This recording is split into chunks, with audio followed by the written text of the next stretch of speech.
Hi viewers, welcome to our channel. ప్రస్తుతం మనతో పాటు ప్రముఖ పొలిటికల్ అనలిస్ట్ శ్రీమతి రామారావు గారు ఉన్నారు. వారితో మాట్లాడదాం. సో నమస్కారం సార్. నమస్తే బాబు. సార్, ఎమ్మెల్సీగా బొత్స సత్యనారాయణ గారిని అనౌన్స్ చేశారు సార్ వైసీపీ వాళ్ళు. So sir, Janasena, TDP and BJP ఇలా కూటమి ఓడించాలి అభ్యర్థిని అని చెప్పేసి బలంగా ఆయన వ్యూహాలు పన్నుతున్నట్టుగా తెలుస్తుంది. మరి బొత్స గారిని అనౌన్స్ చేయడం అనుకున్న అనౌన్స్ చేయడం అనుకున్న కారణం ఏంటి? ఆయన్ని ఎందుకు? ఆయన సీనియర్ నేత, అతను ఎమ్మెల్యే చేస్తారు, ఈసారి ఓడిపోయారు కూడా. మరి ఆయన ఓడిస్తారా కూటమి నేతని? మీరు ఒపీనియన్ సార్ చెప్పారు.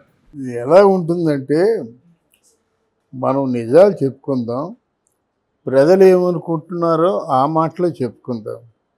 వాళ్ళ తాలూకు అంటే ఆ ఆలోచన విధానం ఆయన మానసిక పరిస్థితిని బట్టి ఉంటుందనడానికి ఈ బొత్సని ఎంపిక చేసుకోవడం ప్రత్యక్ష తార్కాణం.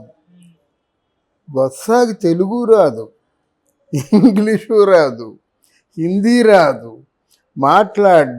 మాట్లాడితే అర్థం కాదు. ఆయన పెద్దల సభకి వెళ్ళి ఏం చేస్తారని ఎంపిక చేసుకుంటారండి?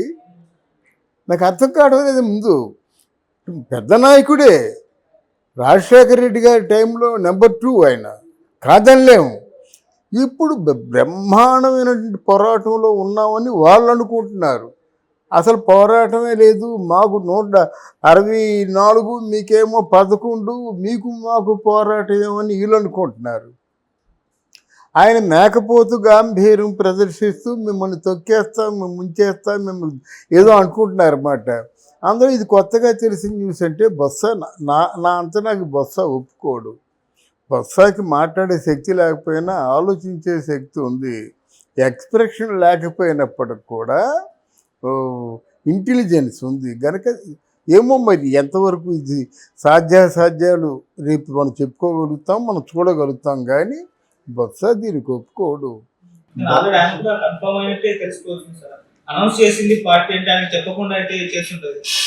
చెప్పకుండా చేసినప్పుడు కూడా మార్పులు సంభవిస్తాయని నేను అనుకుంటున్నాను. ఒకవేళ వెళ్ళినా ప్రయోజనం లేదు ఇక్కడ. ఎందుకంటే అంత గట్టిగా చెప్తున్నాను, బొత్సకి అక్కడున్న వ్యాపారాలు, ల్యాండ్స్, లావాదేవీలు ఇవి చాలు చూసుకోవడానికి. వాళ్ళ కుటుంబం అంతా చూసుకుంటారు. మరి ఎలాగ ఎంపిక చేసి ఇక్కడ పెట్టిందో, పెడదాం అనుకుందో, కన్ఫర్మ్ చేసిందో అది కాలమే నిర్ణయించాలి. ఇకపోతే బొత్సకి కూడా గ్యారంటీ లేదు. ఆయన మీద కూడా అవినీతికి సంబంధించిన కేసులు ఉన్నాయి, వాటి మీద కూడా విచారణ జరిపిస్తున్నారు. అంటే పెద్ద మొత్తంలో అవినీతి చేసిన వ్యక్తుల్లో బొత్స కూడా ముందు వరుసలోనే ఉంటారు. మరి దేనికి పంపిస్తారు వీళ్ళంతా? పంపకాలు ఏమిటి? పదవులు పంచుకున్నట్టుగానా?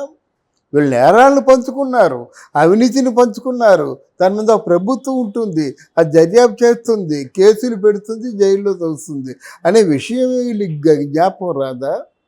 అందువల్ల ఆ మాట వినడానికే నాకు ఆశ్చర్యంగా ఉంది. Okay sir. అలాగే సార్, బొత్స గారికి లాస్ట్ ఎలక్షన్స్ ఎమ్మెల్సీ ఎలక్షన్స్ కూడా అనుకున్నారు. మరి అందుకోసం జగన్మోహన్ రెడ్డి గారు ఇప్పుడు ఇక్కడ పోటీ చేపిస్తే తర్వాత ఎమ్మెల్యే ఏదైనా వేరే వాళ్ళకి ఒక ఛాన్స్ ఇద్దామని చూస్తున్నట్టుగా వార్తలు అయితే వినిపిస్తున్నాయి. అది కరెక్ట్, అది తెలివైన ఆలోచన. బొత్స గారిని అక్కడ ఉన్నటువంటి సంబంధిత సొంత పార్టీలో ఉన్న ఎమ్మెల్యే ఆయన తప్పుకొని ఆ స్థానంలో బొత్స గారి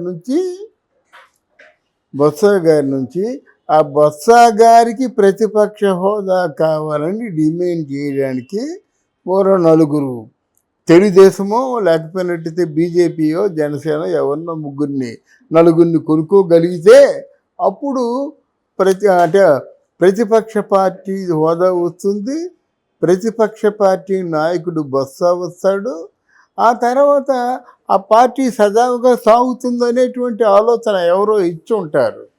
అది కరెక్టు. ఎందుకంటే ప్రతిపక్ష నాయకుడిగా అసెంబ్లీలో తను కూర్చోలేడు జగన్మోహన్ రెడ్డి, అవమానాలు భరించలేడు.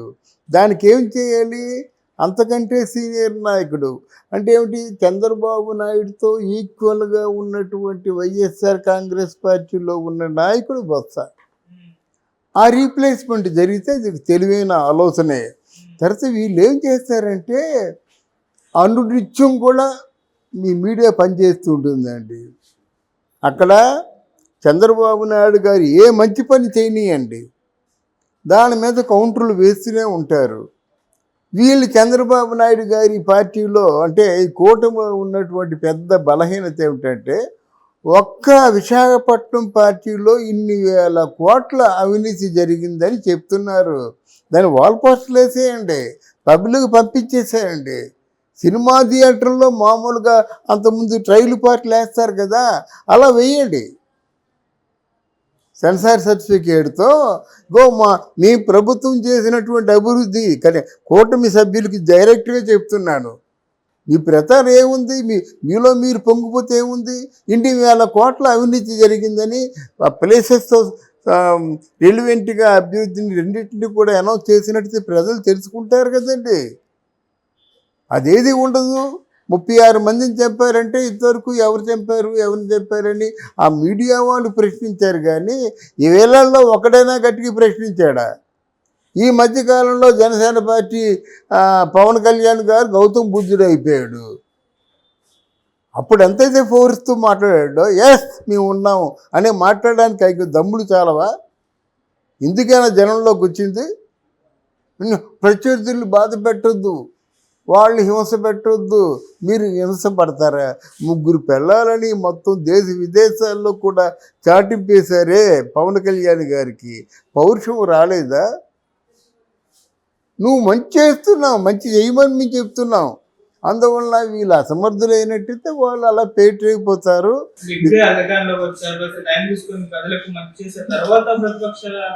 అదేం లేదండి, అదేం లేదండి. ఎందుకంటే వీళ్ళు చీడ పురుగు చేరు వృక్షంబు చేరు అంటే చెరుచును అంటారు.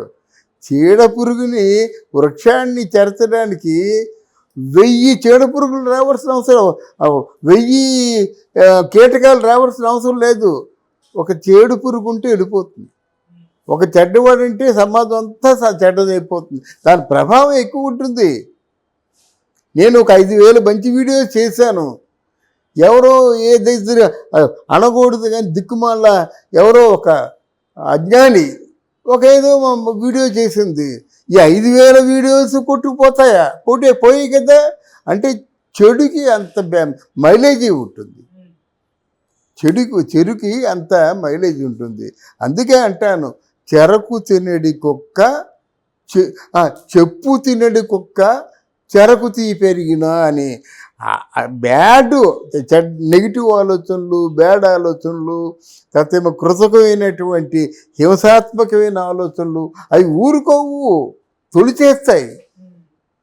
అందువల్ల ఎప్పటికైనా మళ్ళీ కోటను పడగొట్టేసి నేను ముఖ్యమంత్రిని కాలేకపోతానా, పోనీ ఆస్తిపడండి ఇంత పద్ధతితో సంపాదించుకుందాన్న ఆలోచనతో ఆ జగన్మోహన్ రెడ్డి గారు ఈయన ప్లాన్ ఏంటంటే, అది మాత్రం మీరు చెప్పింది కరెక్టే.